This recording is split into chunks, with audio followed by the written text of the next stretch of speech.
From my experience, and as is now obvious to all, regional and continental organizations are effective only to the extent to which they are able to enshrine common goals and shared benefits.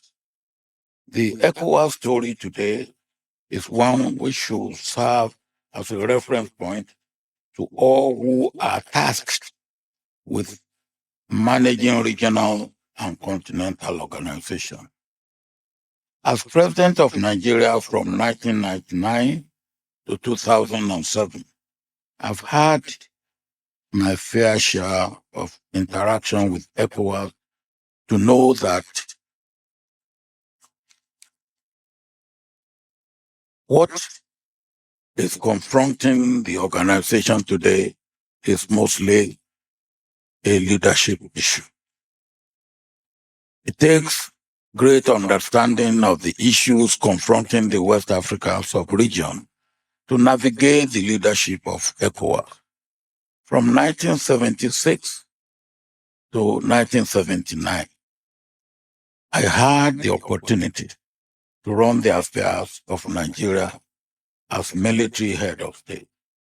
I assumed office just about a year after the signing of the Lagos Treaty that created ECOWAS, and I immediately recognized that it was my responsibility and duty as Nigeria's leader to join hands with the colleagues across West Africa to know the new path ECOWAS and put it on the path of survival, growth, and progress.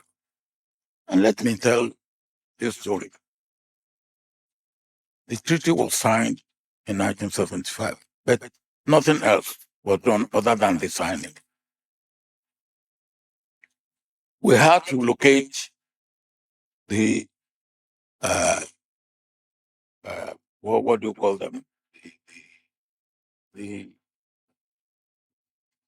headquarter, the finance, and all that.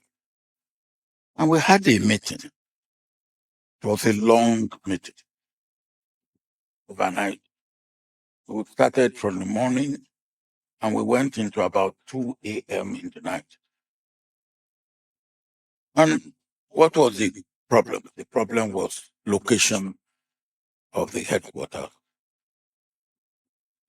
President Ayadema wanted the headquarters in Lome. I wanted the headquarters in Lagos. And we were on this. And President Obasanjo at 2 a.m. said, let us call it off and let the night provide wisdom. So we call it off.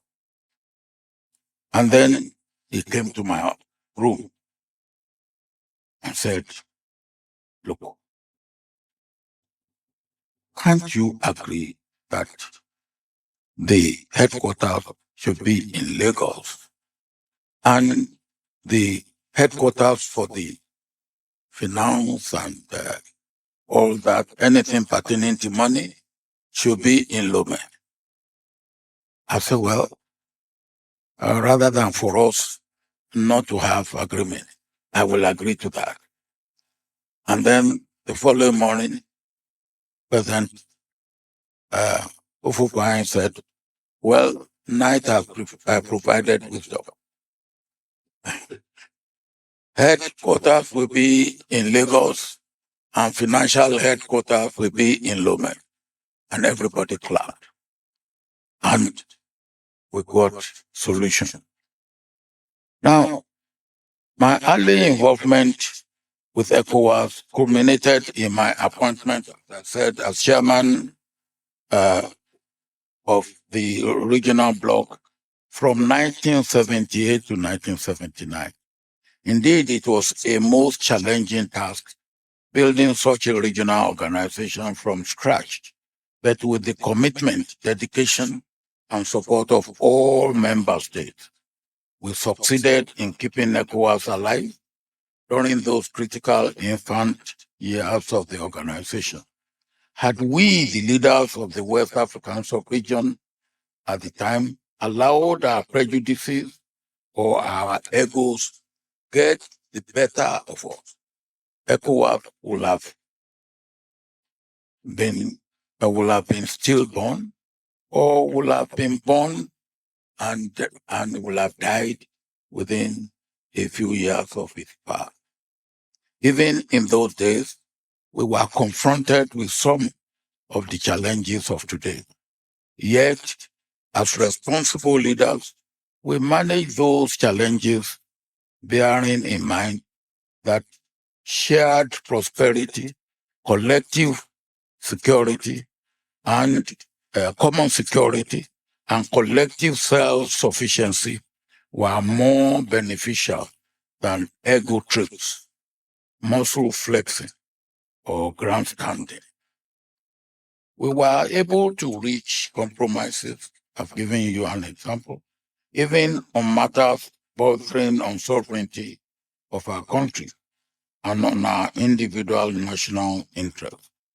A lot of work was put into building confidence, trust, consensus, and cooperation among member states, such that even where the stick was applied, there was little doubt as to the overall motive of the initiative.